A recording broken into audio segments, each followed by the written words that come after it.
Dear students, आज आपण आपल्या फिजिक्सचा पहिला चॅप्टर सुरू करत आहोत, रोटेशनल डायनामिक्स. याच्यामध्ये सगळ्यात पहिल्यांदा आपल्याला जो कन्सेप्ट पाहायचा आहे तो कन्सेप्ट आहे circular motion.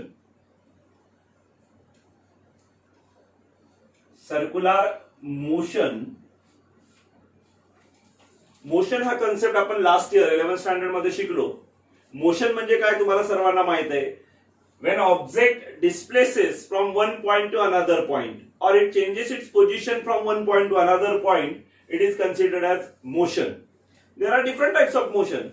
There's like rotational motion, circular motion, translational motion, linear motion. All these are the different types of motion. Out of these different types, here we are discussing circular motion. What is circular motion? Suppose this is the circular path, the circle having center at point O, and suppose initially particle is at position A. If particle is at this position A, then the position of the particle along the circumference of circle is represented by this arrow. This arrow is called as radius vector or position vector, and it is denoted by vector R. Suppose this particle A start to move along this circular path. This type of motion is called as circular motion. We can define the circular motion as the motion of the particle, the motion of the particle along the circumference of circle, along the circumference of circle is called circular motion. Circular motion. This is the definition of circular motion. The motion of the particle along the circumference of circle is called circular motion. That means this particle starts from point A, moves along this circular path, and return back to point A again. In this case, we say that the particle has completed one revolution. In this case, we say that the particle has completed one revolution. This particle A, when start to move, actually its velocity is represented by this vector. This velocity of the particle at point A is represented by this vector. Suppose it is vector V. This velocity is called as tangential velocity. This velocity is called as tangential velocity as it is always perpendicular. It is always perpendicular to the radius vector. Therefore, we call it as a tangential velocity. We can give some examples of circular motion as first example, the motion of moon. Motion of the moon around the earth. Around the earth. This is the example of circular motion. Motion of moon along the earth. Second example can be given as the motion of earth. The motion of earth around the motion of earth around the sun. Motion of earth around the sun. This is also the example of circular motion. We can use third example as the motion of electron. The motion of an electron. The motion of an electron around the nucleus. Around the nucleus. There are more examples we can give, just like the motion of tip of a fan when it start to revolve. It is also the example of circular motion. There are different examples of circular motion. Many of the examples, just like a wheel of a bicycle is revolving. Suppose you have put one object there, and when the wheel revolves, that object also revolves and it also performs a circular motion. These are the different examples of circular motion. Now we have to discuss the properties of circular motion. There are some important properties of this circular motion we have to discuss here. We will discuss properties of circular motion. Properties of circular motion. There are two important properties. First one is the circular motion is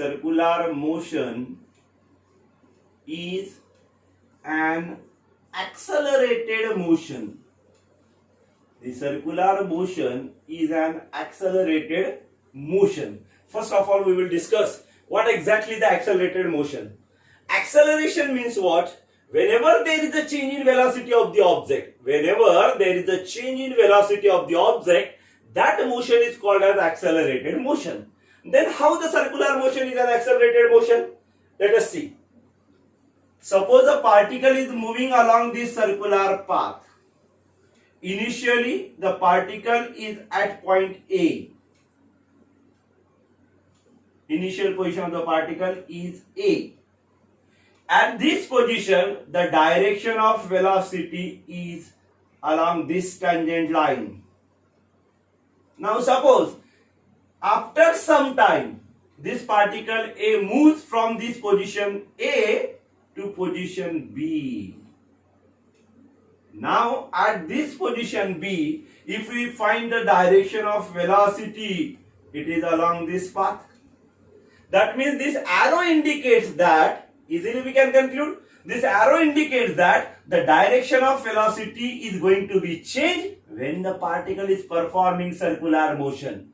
When particle is performing circular motion, there may be a chance of velocity may remain constant. Suppose the speed may remain constant or magnitude of velocity may remain constant, but here the direction of velocity continuously changes. As there is a change in magnitude of as there is a change in magnitude of velocity, or there is a change in direction of velocity, or there is a change in both magnitude as well as direction. Here only direction is going to be changed, and due to the change in direction, we can say that velocity is changing, and as the velocity is changing, the motion is called as accelerated motion. Therefore, we can say that the circular motion is an accelerated motion. Now we will see second property. That is also one of the important property of circular motion. The second property is that the circular motion is periodic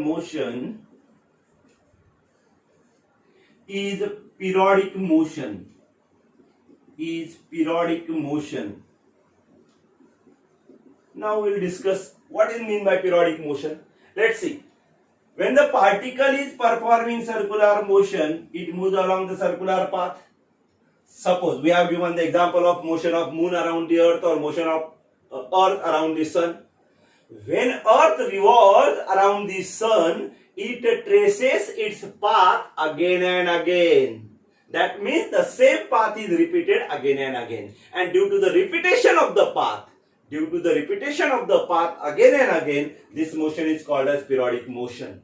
Therefore, here there are two properties of circular motion. First one is circular motion is an accelerated motion, and second one is circular motion is a periodic motion. Why it is accelerated motion? As there is a change in direction of velocity, acceleration is produced. Why it is periodic motion?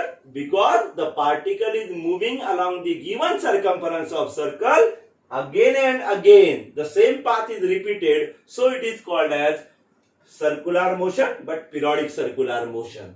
These are the two important properties of circular motion.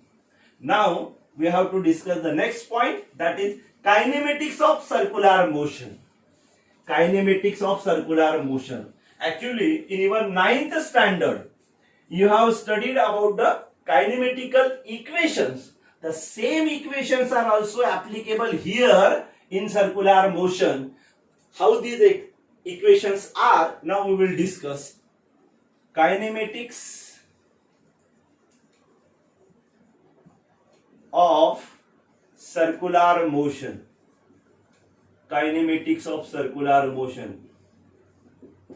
While discussing the circular motion, we comes across or we have to describe some quantities. In that, there is the first quantity, angular displacement. Angular displacement. This angular displacement is represented by symbol vector theta. Actually, this theta is one of the important quantity here because this theta is also called as vector quantity as well as scalar quantity. Why it is vector or why it is scalar? We already discussed in the last standard. That is what is mean by vector quantity or what is mean by scalar quantity. Now we will not discuss that. Here we just have to discuss the angular displacement. What angular displacement means? Look, suppose this is the circular path. Along this circular path, initially particle is at position A. After some time, particle moves to another position B.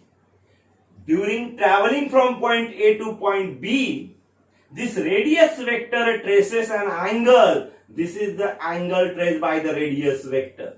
And that angle is called as angular displacement. Therefore, this angular displacement can be defined as the angle traced by the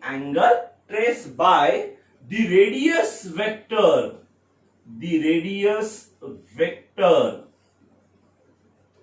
in circular motion. The angle traced by the radius vector in circular motion is called angular displacement.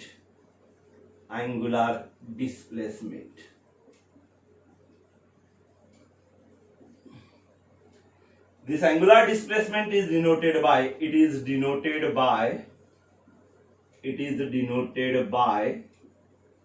vector theta. It is denoted by vector theta. Its unit is radian. This angular displacement is here given by or measured in a unit radian. Angular displacement. This angle. Actually, when particle moves from point A to point B, here it traces a large angle. While tracing this large angle, the path is circular. And therefore, this angle is here considered as a scalar quantity. But suppose if particle moves from A to just after A, there is a position B suppose. In that case, this angle traced by the radius vector is very small. This angle is called as infinitesimal angle. And in that case, that angle is considered as a vector quantity. Angular displacement is the only quantity come in our syllabus is either vector or scalar also. Because if it is considered as a large one, then it becomes scalar quantity. When it is considered as infinitesimal, that means infinitely small. In that case, it is considered as a vector quantity. Look, therefore this angular displacement is vector quantity. Generally, we are discussing the smaller displacement. We take a very small displacement. Therefore, it is considered as a vector quantity. Now, the second term we have to discuss is angular velocity. Now, we have to discuss the second term which depends upon this angular displacement, that is called angular velocity. Angular velocity. It is denoted by vector omega. Now we will define angular velocity. The definition of angular velocity is very simple. The rate of change of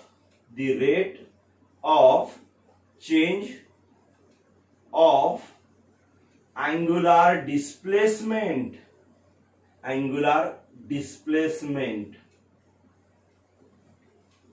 The rate of change of angular displacement is called angular velocity. In short, we can write this as vector omega is equals to vector d theta upon dt. We are here considering the derivative of theta. Derivative means what? According to time interval, whatever the changes occurring in the displacement, that change in displacement upon time within time, that is called angular velocity, d theta upon dt. Its unit. Now we know the unit of theta is radian and unit of time is second. Therefore, the unit of angular velocity is radian per second. Now, the third physical quantity here we have to discuss, that is angular acceleration. Angular acceleration. It is also a vector quantity and it is denoted by vector alpha. Angular acceleration denoted by vector alpha. Now, this vector alpha depends upon angular velocity. That means angular acceleration is the rate of change of angular velocity. Angular velocity is the rate of change of angular displacement. This vector alpha can be expressed as vector d omega upon dt. Or this formula can written like also omega 2, vector omega 2 minus vector omega 1 upon t. Omega 2 is actually called as final angular velocity. Omega 1 is actually called as initial angular velocity. This difference is called as change in angular velocity in a given specific time interval t. Therefore, omega 2 minus omega 1 upon t is also the formula of angular acceleration. Its unit, its SI unit or its unit is radian per second square. Radian per second square. As displacement is having unit radian, velocity is having radian per second. Again there is the divided by time. Therefore, radian per second square. These are the three terms: angular displacement, angular velocity, and angular acceleration related to circular motion. Now, suppose if we consider linear motion or translational motion. There are some physical quantities which are analogous to these quantities. Just like in linear motion, there is a linear displacement. Linear displacement. And this linear displacement is denoted by vector S. Just like angular displacement, in case of linear motion, there is a linear displacement. That means these two quantities are analogous. Analogous म्हणजे काय? एकमेकांशी मिळत्या जुळत्या. म्हणजे जसं आपण linear displacement म्हणतो त्याच्यामध्ये linear displacement vector S आला, तसं इथे सर्क्युलर मोशन मध्ये अँगुलर डिस्प्लेसमेंट वेक्टर थीटा आला. Similarly linear velocity it is denoted by vector v. In linear motion there is linear velocity, in circular motion there is angular velocity. And third one is linear acceleration or simply acceleration. Simply acceleration. It is denoted by vector a. Here just like angular acceleration is denoted by vector alpha, this linear acceleration is denoted by vector a. This linear velocity and this angular velocity, these two are correlated terms and their relation is given by vector v is equals to vector omega cross vector r. Vector v is equals to vector omega cross vector r, where this vector v is linear velocity, vector omega is angular velocity, and this vector r is called position vector or radius vector.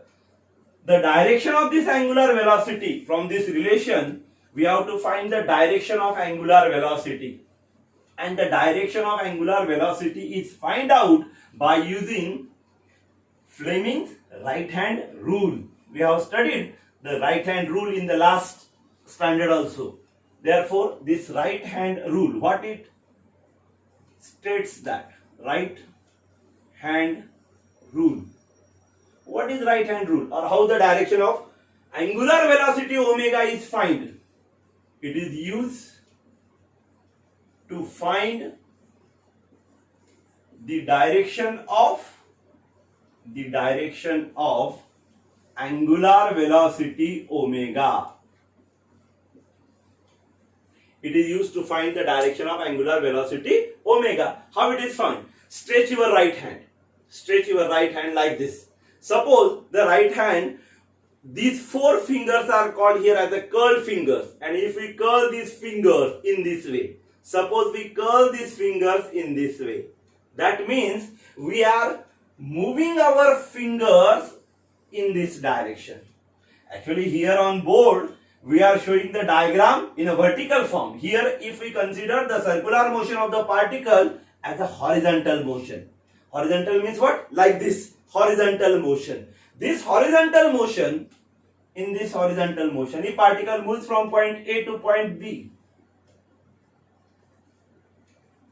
From point A to B, it is moving along this direction. That means this direction, this direction, this direction.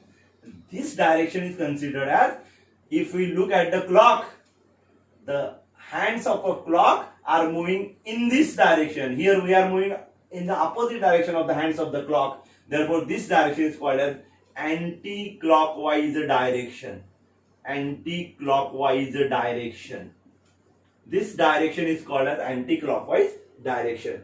Look, suppose if I curl my fingers or fold my fingers in this way, that means if we look at the clock, the direction of folding fingers is anti-clockwise. And in this case, suppose the direction of folding fingers is like this. Then my thumb is representing the direction of angular velocity omega. That means this direction, in this case, this direction is perpendicular to the plane of the figure. The figure is drawn on the surface of the board. This is called the plane of figure. And the direction is along the plane. Along the plane means it is perpendicular to the figure coming outward. In this way it is coming outward. In anti-clockwise, the direction is perpendicular upward. And in clockwise, suppose the particle is moving like this. Particle is moving like this. In horizontal motion, if I put my right hand like this and fold the curled fingers in a direction that is called in a clockwise direction, in that case the thumb is showing perpendicular direction but downward. In this way, the direction of angular velocity is find out by using right hand rule. The right hand rule states that if the curled fingers moves in a direction anti-clockwise or in an anti-clockwise direction, then the angular velocity is perpendicular upward. If the curled fingers are moving in a direction or a particle is performing a clockwise motion, in that case the direction is perpendicular downward, like this. In this way, the direction of angular velocity is found by using right hand rule. Now we have to define two more terms. That terms are period of circular motion or periodic time or period of revolution. These are some terms having name. Either it is called as period, simply period, or periodic time. Periodic time. It is denoted by capital T. We know time. Here, period or periodic time means what? The definition is the time taken by the particle performing circular motion. Performing circular motion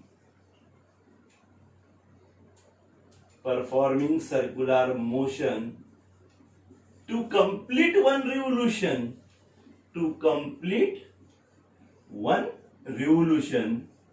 Revolution means round.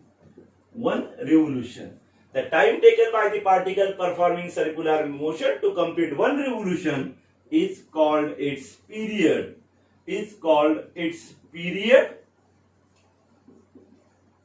Or periodic time.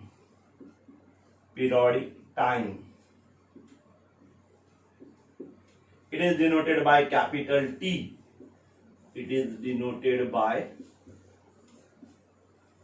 capital T. Its unit. What is the unit of time? Its unit is second. Its unit is second.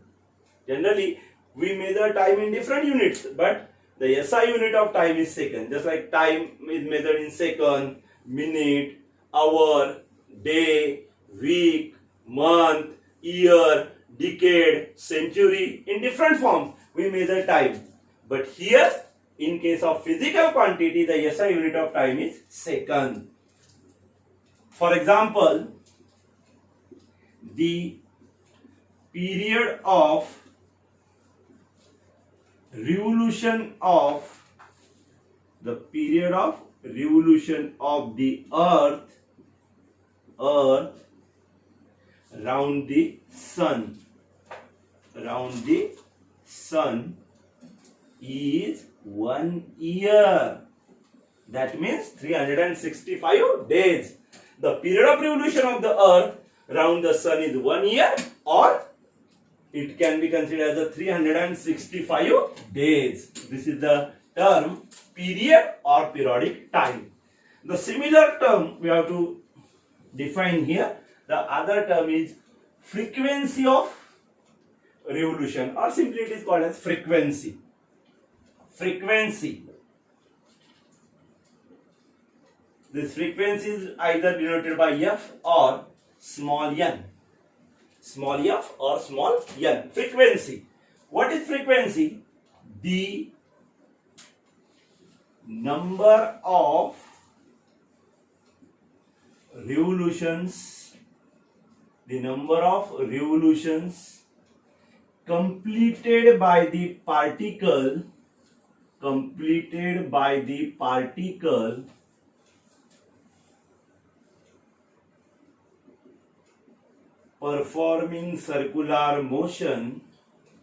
performing circular motion in 1 second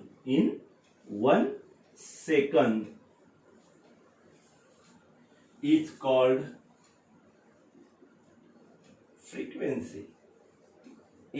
frequency. The number of revolutions completed by the particle performing circular motion in 1 second, or simply it is called as in unit time also. In unit time or in 1 second. And this term is called as frequency. It is denoted by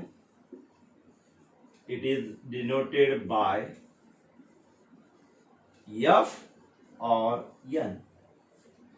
There is a relation between periodic time capital T and frequency of revolution. Suppose this particle is moving along the circular path and completed one revolution in 1 second.